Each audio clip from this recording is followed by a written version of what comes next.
आयुष्याचं उद्दिष्ट हे सुख असले तरी त्या प्रयत्नात रोजच्या जगण्याचा आनंद गमावू नका. नमस्कार. आनंद मंत्रामध्ये आपले स्वागत आहे.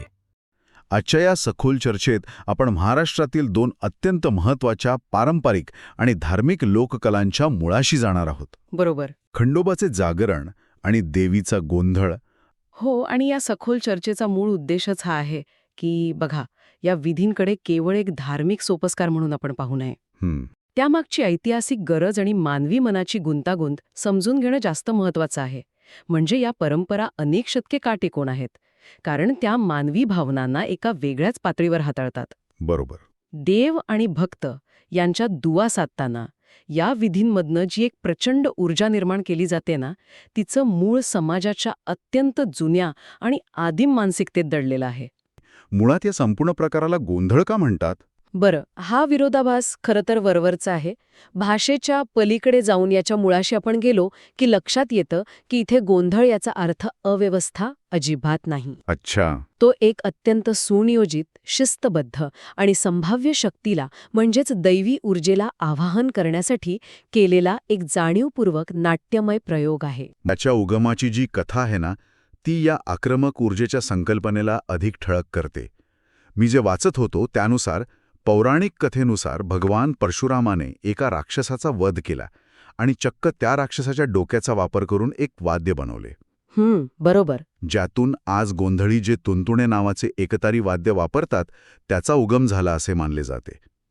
हो, आणि या परंपरेत असा संदर्भ मिळतो की देवी रेणुका, ज्यांना आपण तुळजाभवानी म्हणूनही ओळखतो, त्यांनीच आपल्या भक्तांना असा आदेश दिला होता की शुभ प्रसंगी वाईट शक्तींपासून कुटुंबाचे रक्षण करण्यासाठी रात्रीच्या वेळी अशी विशेष पूजा केली जावी. राक्षसाच्या डोक्यापासून वाद्य बनवणे यामागे एक स्पष्ट मानसिक तत्व आहे बघा.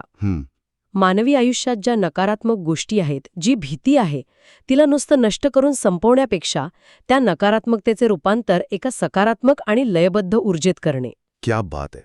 तो राक्षस म्हणजे एक प्रकारची विघ्ने आहेत आणि त्या विघ्नांवर मिळविलेला विजय हा संगीताच्या माध्यमातून साजरा केला जातो. याचा फक्त पौराणिक नव्हे तर एक अत्यंत भक्कम ऐतिहासिक संदर्भ देखील मला आपल्या स्रोतांमध्ये दिसला. हो, छत्रपती शिवाजी महाराजांचा काळ. अगदी बरोबर. छत्रपती शिवाजी महाराज आणि राजमाता जिजाबाई यांच्या काळात या प्रथेला मोठे महत्त्व प्राप्त झाले होते. युद्धावर जाण्यापूर्वी देवी भवानीचा आशीर्वाद मिळवण्यासाठी ते वारंवार गोंधळींना आमंत्रित करत असत. कसं युद्धाची तयारी ही केवळ शस्त्रांची नसते, ती मानसिक सुद्धा असते. ज्या काळात हे घडत होते तो काळ सततचा संघर्षाचा होता. हो, ते तर आहेच. युद्धाला जाण्यापूर्वी सैन्यामध्ये जी एक प्रबळ ऊर्जा, शौर्य आणि मृत्यूच्या भीतीवर मात करणारी लढाऊ वृत्ती लागते ना, ती जागृत करण्याचं काम हा गोंधळ करत असे. गोंधळ्यांचे ते आक्रमक नृत्य, मशालींचा तो जळजळीत प्रकाश आणि सांबळाचा तो काळजाचा ठोका चुकवणारा नाद, ती एक प्रकारची सामूहिक मानसिक पूर्वतयारी असायची सैन्यासाठी. युद्धाच्या आणि आक्रमकतेच्या ह्या संदर्भावरून आपण थेट अशा एका देवाकडे वळूया जो स्वतः शिवाचा एक योद्धा अवतार मानला जातो. तो म्हणजे खंडोबा. हो, महाराष्ट्राचे कुलदैवत. बरोबर. आणि या योद्ध्या देवाला घरात आमंत्रित करण्यासाठी जो विधी केला जातो त्याला जागरण म्हणतात. खंडोबा, ज्यांना आपण खंडेराय किंवा मल्हारी मार्तंड असेही म्हणतो, त्यांनी मणी आणि मल्ल या दोन बलाढ्य राक्षसांचा पराभव केला होता. महाराष्ट्रातील धनगर, मराठा, कुणबी आणि ब्राह्मण यांसारख्या अनेक समाजांसाठी हा एक अत्यंत महत्त्वाचा आणि अनिवार्य कुलाचार आहे. लग्नानंतर नवविवाहित जोडप्याला दीर्घायुष्य आणि संतती मिळावी यासाठी देवाला थेट आपल्या घरात आमंत्रित करून रात्रभर जागवले जाते. आणि या जागरणात वाघ्या आणि मुरळी हे कलाकार असतात.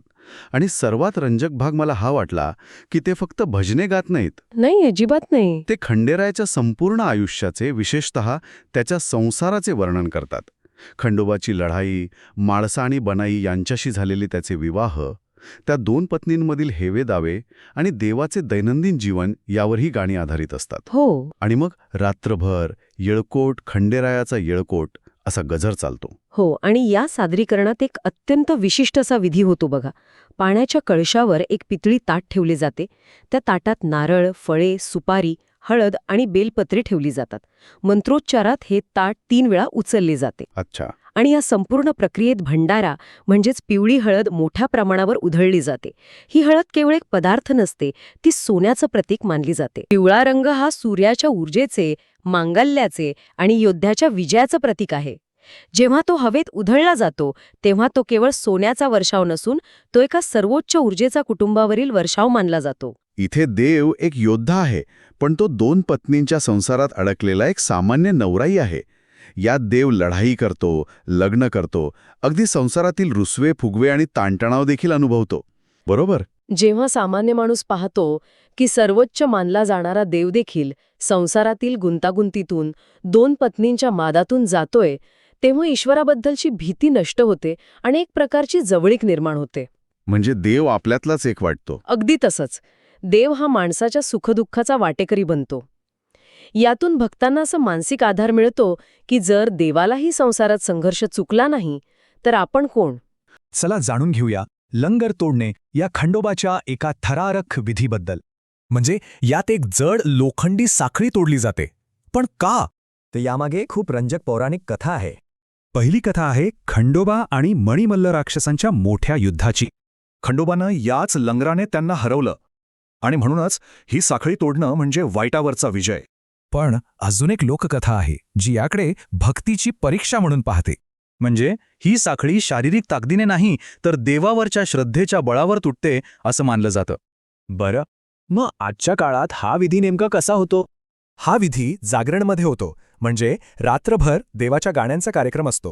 सुरुवातीला देवाचं आवाहन, मग मंत्रपठण, ढोलताशांचा गजर आणि मग येतो तो निर्णायक क्षण.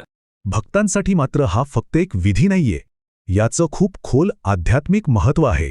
हे आंतरिक शक्तीचं प्रतीक आहे. असं मानतात की याने संकट टळतात आणि नवसही पूर्ण होतात.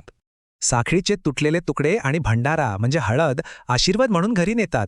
ही परंपरा प्रामुख्याने महाराष्ट्र आणि कर्नाटकातल्या खंडोबा भक्तांमध्ये पाहायला मिळते. हे सगळं पाहिल्यावर एक प्रश्न नक्कीच पडतो. श्रद्धा खरंच शारीरिक शक्तीपेक्षा जास्त ताकदवान आहे का? जागरणाकडून आपण आता गोंधळाकडे वळलो तर यात दडलेल्या एक अत्यंत खोल मानसिक पैलू समोर येतो.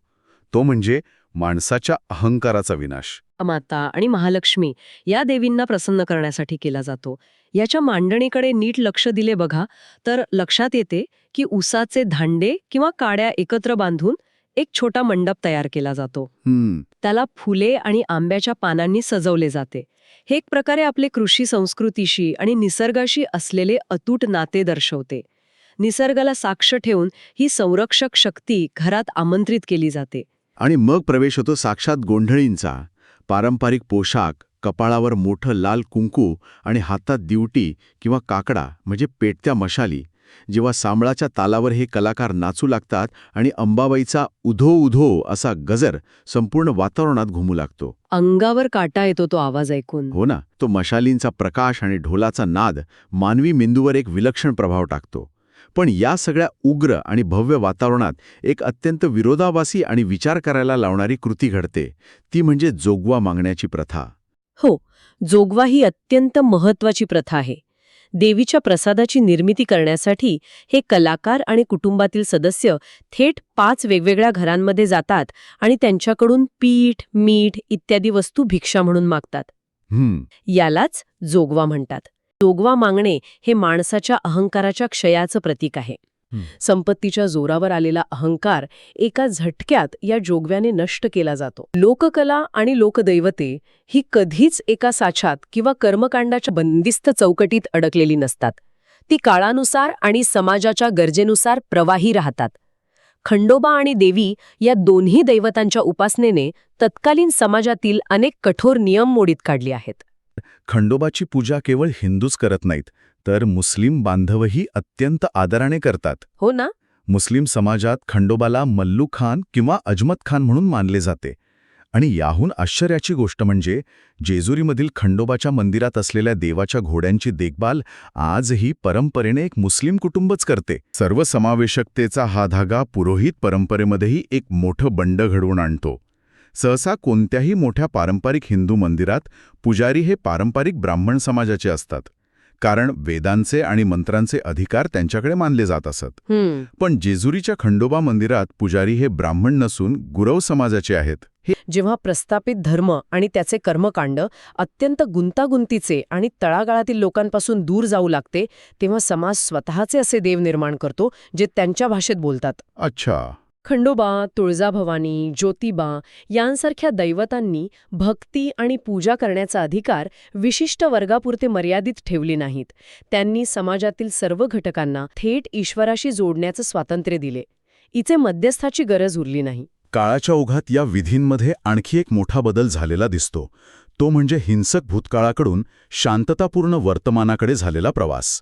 सुरुवातीच्या काळात म्हणजे मल्हारी महात्म या ग्रंथात वर्णन केल्यानुसार भक्तीचे स्वरूप अत्यंत उग्र होते. हो, जुन्या काळात खूप उग्र पद्धती होत्या. यामध्ये स्वतःला क्लेश देणे, शरीरावर लोखंडी अंकुश फिरवणे आणि देवी देवतांना पशुबळी देणे यांसारख्या गोष्टींचा मोठ्या प्रमाणावर समावेश होता. हे सगळं आता बदललंय. हो, पण जसा काळ पुढे गेला, विशेषतः जसा महाराष्ट्रात वारकरी संप्रदाय आणि भक्ती चळवळीचा प्रभाव वाढला, तशी भक्तीची व्याख्या बदलत गेली.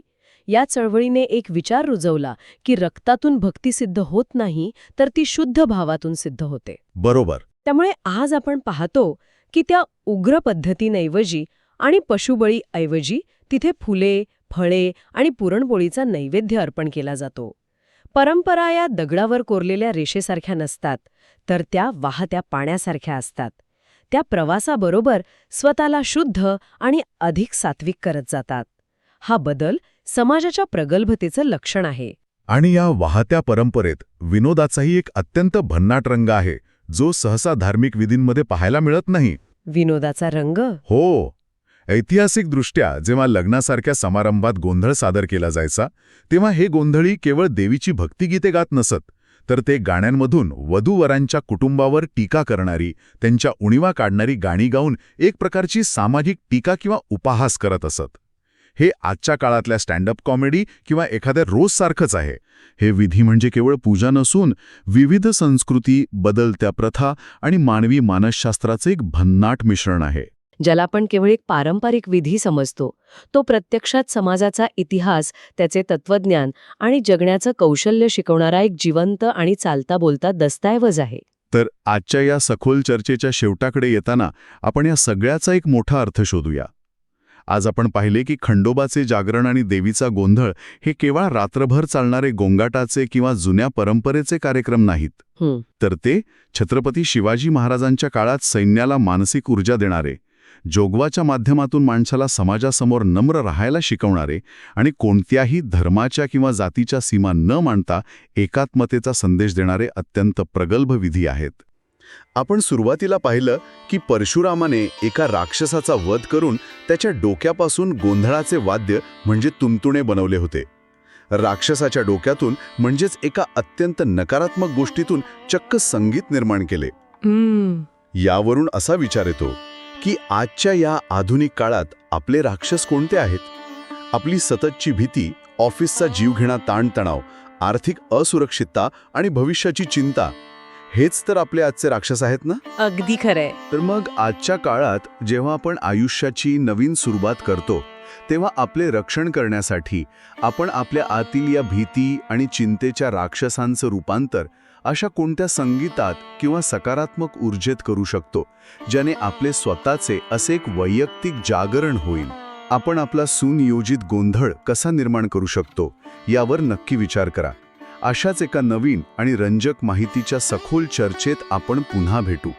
तोपर्यंत हा विचार नक्की सोबत ठेवा.